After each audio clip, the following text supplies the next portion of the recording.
Hi everybody. Yes, I've fraternised with the establishment many a time. I've gone from being, I guess you could say, I've gone from being confrontational to being collaborative, and I don't think there's anything wrong in that, to be quite honest with you. I mean, we need energy, there's no question about it. What really upsets me about what's happened over the last few years is that we've had so-called energy review after energy review, and in actual fact what they turn out to be is the opportunity for the government to backfit as little consultation as possible to a decision that they've already made and then call it a democratically arrived at decision. And that's what really upsets me. It's predetermination of the whole system through which we've arrived at a situation where we're probably going to get to Sizewell C and plants up and down the country. The system is wrong. The system's got to be far more open, it's got to be far more accountable, and it's got to be far more transparent than it is at the moment. That's what really upsets me. And if you look back at ministerial statements that have been made over the last few years, there's no doubt at all in anyone's mind that the government are committed to putting nuclear power in place in this country, a new generation of reactors. And as Peter was telling us earlier, the radioactive waste that's going to be generated from these plants is orders of magnitude hotter and more radioactive than anything we've dealt with in the past. And the other thing that really annoys me is the fact that it's old technology. If you look around the world, advanced countries, I mean, this country's got the fourth largest economy in the world. I mean, first of all, we've dispatched that to the private sector anyway, so we're now privatising the way in which we run our energy sector in this country, which I think is wrong. It should all be nationalised in my view, but that's another issue. But the other thing is that, you know, this radioactive waste that we're generating from this obsolete technology is going to be passed on to generation after generation after generation. Thousands and thousands of years, this stuff is going to be dangerous.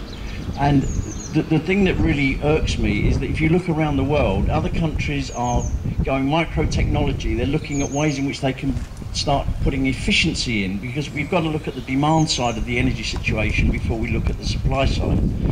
In Germany, for instance, they're taking 5% of their housing stock every year and they're making them thermally efficient. And by doing it that way, they're generating local jobs, they're stimulating local economies, they're getting themselves on a low carbon trajectory, and they're doing things that actually help people and give them jobs, and lots of jobs, and deal with the climate change issue from the demand side.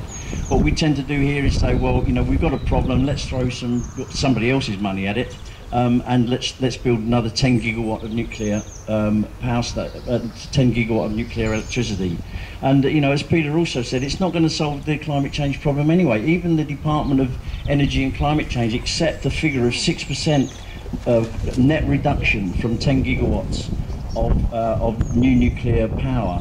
And what people don't understand is that it's only the burning of the uranium in the reactor which is actually the carbon-free bit. If you look at the front end of the nuclear cycle, it's hugely energy intensive, and if you look at the back end as well, it's energy intensive. And we keep getting these figures bandied around about how much carbon we're going to be saving. But you know, there's so many assumptions to arrive at that figure that you know, the assumptions don't really actually mean anything. So in terms of climate change, it's not going to solve anything. In terms of energy security, it's not going to save anything, because we don't have any indigenous supplies of uranium. We're going to have to import that uranium, and when demand goes up, as it's likely to around the world, we'll rapidly run out of the high-grade stuff, and then we'll be down to the low-grade stuff, and hey presto, we'll be importing it from Anglophobic countries as we are with oil and gas at the moment.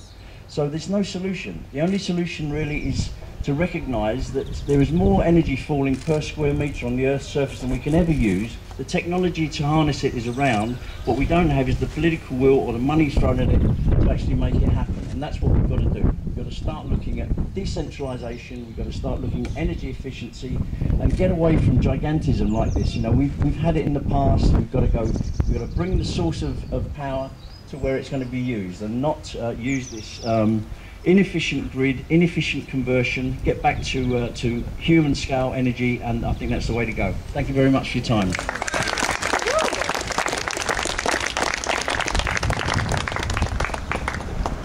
Well, thanks very much, Pete, for that. Our next speaker is Charles Barnett, who's from the Shutdown Sizewell campaign, and he himself is a long-term anti-nuclear campaigner.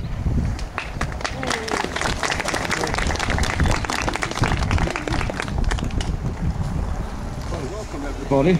particularly see so many young people here. I am the chairman of the Shutdown Sizewell campaign.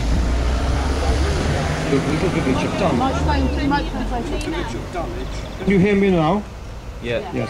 The little village of Dunwich. Maybe it's a switch. Which is quite near here. What's wrong? Okay.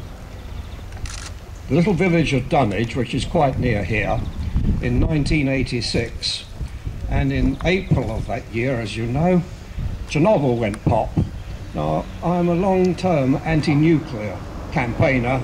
I was chair of the Bishop Stortford C&D group, and I realised, of course, the connection between nuclear weapons and, of course, civil nuclear power. If you've got a nuclear power station, you're well on the way to having a nuclear weapon. So I thought something has to be done about all this. So together with 5 other people in the small village of Dunwich, we started the Shutdown Sizewell campaign. That's 23 years ago, and we're still going strong. We now have over 300 members. Every Chernobyl, we have always commemorated the event. We've been down here, we've done it on the main roads, and I'm terribly pleased to see that East Anglian C&D and the rest of you are going to do it tomorrow as a vigil. I think it's most important. Now, when I think about nuclear power, I think it's an absolute abomination, you know, and it's got to be defeated. Well, over the years, we, together with others, Greenpeace, Friends of the Earth, and other like-minded people, have seen Sizewell A off. It's shut. It's been shut now for 3 years. As you've just heard, it still stores high-level nuclear fuel in its reactors because, once again, the Treasury decides there's not enough money to get on with it. Though we were almost promised by the new Nuclear Decommissioning Authority they would do it in 25 years after decommissioning. That's out of the window. So the struggle has to go on. And the struggle has to go on, of course, as we made against Sizewell B at the time when dear Mrs. Thatcher was hell-bent on 10 nuclear new power stations. What did she get in the end? Because of public opposition, she got 1, which is Sizewell B.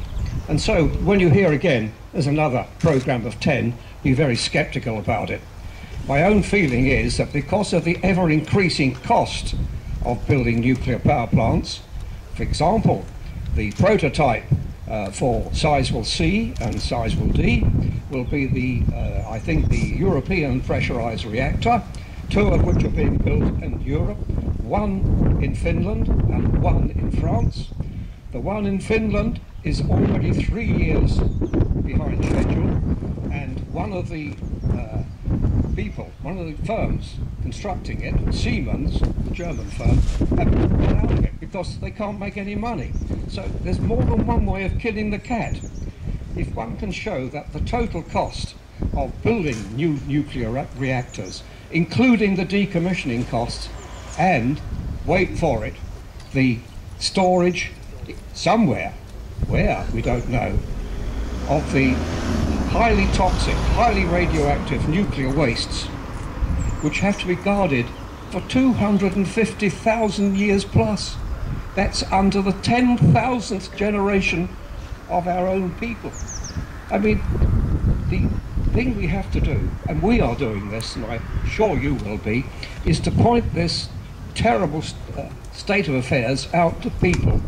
And somehow we've got to derail, lamentably, Gordon Brown's determination to foist 10 new nuclear power plants on us. And add to this, of course, what better target for a terrorist than a nuclear power station? You know, it's absolute folly. It means more hostages to fortune.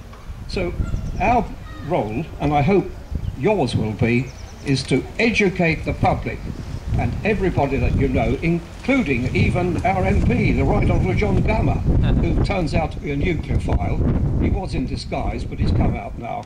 So that's what we've got to do. We've got to persist and not give up.